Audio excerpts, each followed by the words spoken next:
আরে কি চালায় না চালায় বুঝি না। What is up people, it's me Ruthan. Welcome to my official YouTube channel and Facebook page. So guys, after a long time I am back in my video. তো guys, কি অবস্থা সবার? চলে আসলাম সকাল সকাল, এখন বাজতেছে 9:29 আর খুব ফাস্টি মোডে আছি বিকজ যেতে হবে অফিসে। তো খুব প্যারার মধ্যে দিয়ে সময় কাটতেছে, যত আর্লি বেরোইতে চাই ঠিক ততটাই লেট হয়। তো এরপর থেকে আর আর্লি বেরোয়ার চিন্তা ভাবনাও করবো না, লেটও হবে না। তো চলেন ফান না করে সামনের দিকে আগাইতে থাকি। আর ভিডিওটা অন করছি রাস্তার জ্যাম দেখানোর জন্য। সামনে দেখেন কি পরিমাণের জ্যাম, উফ, এই হাতির ঝিল থেকেই শুরু এই পরিমাণের জ্যাম। আর সামনে গিয়ে তো পুরা ব্যাড বাস পাবো। নিঃসন্দেহে তুই ঠিক কথা বলেছিস। আমার ফুটপাত মারা তো উচিত না, তারপরও যা মনে হইতেছে ফুটপাত মারলে ভালোই হইতো। ইস, এই পানির ভিতর দিয়ে যাও এখন, উফ, কি পরিমাণে লম্বা সিরিয়াল। টাইম আজকে মনে হয় লেট খাইতে পারি। 29-এ আমি এই জ্যামে এসে আটকাইছি আর এখন বাজতেছে প্রায় 41-এর মতো। তো এতক্ষণ টাইমে মাত্র আমি এইখানে 50 মিটারও মনে হয় আমি আগাইতে পারিনি।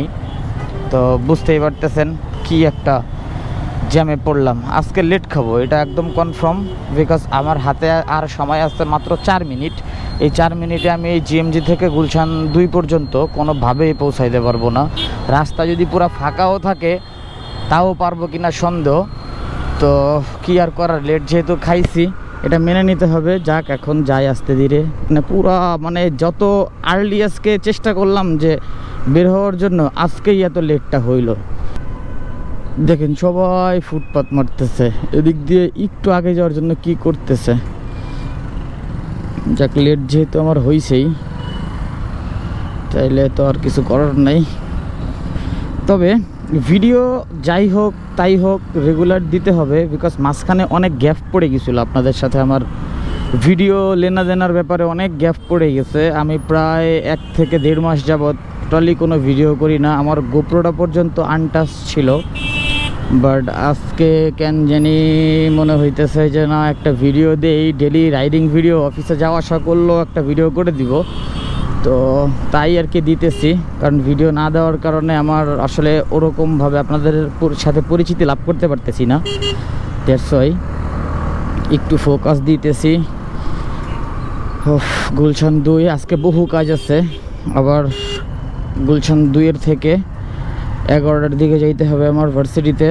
ভার্সিটির থেকে আমার আর সিলেবাস নিতে হবে, পরীক্ষার রুটিন নিতে হবে, নিয়ে আবার যাইতে হবে আমার নীলক্ষেত।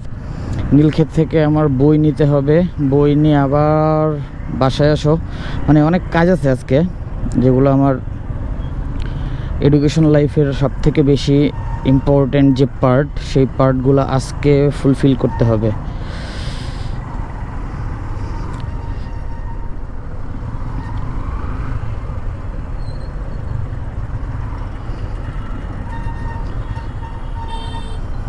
না, আজকে লেট খেয়ে গেছি। এই যে 9:45 বাজতে গেল।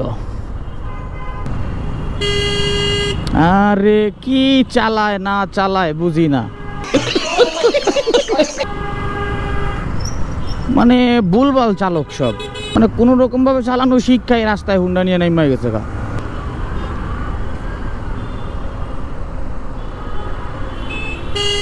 এই ধর কোন দিক দিয়ে ঢুকায় দেয়। এই যে আরে,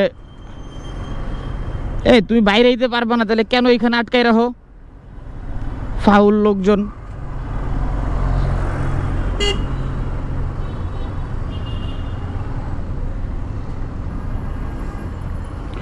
না, শেষ, 45+ হয়ে গেছে, কিছু করার নেই আজকে আর। এই জ্যাম পার করে প্রত্যেক দিন ছুটে চলতে হয় এই ব্যস্ত নগরীতে। তো যারা আমার মতো ঢাকা শহরে থাকেন, ম্যাক্সিমাম মানুষ তো ঢাকা থেকে আমার ভিডিও দেখেন, তো যারা জানেন ঢাকা সিটির পরিস্থিতিটা আসলে এরকমই এভরিডেজ। একমাত্র ফ্রাইডে আর স্যাটারডেতে একটু মোটামুটি রাস্তার রিলিফ পাওয়া যায়, তো তখন যদি একটু চলাফেরা করে শান্তি পাওয়া যায়। বাট আদার্স ওয়ার্কিং ডেজগুলোতে এরকমই হয়, এগুলো আমাদের ফেস করতে হয়, সবাই এগুলো ফেস করে। তো এটা শুধু আমি না, আর এই দেখেন, আর ফুটপাতে উঠে দুইজন বসে আছে, মানে একটা বা দুইটা বাইক আগে যাওয়ার জন্য এটার কোনো মানে আছে?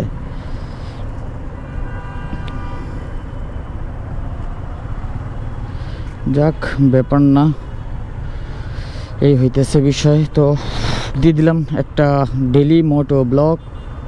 ভালো থাকবেন সবাই, সুস্থ থাকবেন, দেখা হবে আপনাদের সাথে আবার আমার নেক্সট ভিডিওতে ইনশাল্লাহ। আল্লাহ হাফেজ, আসসালামু আলাইকুম।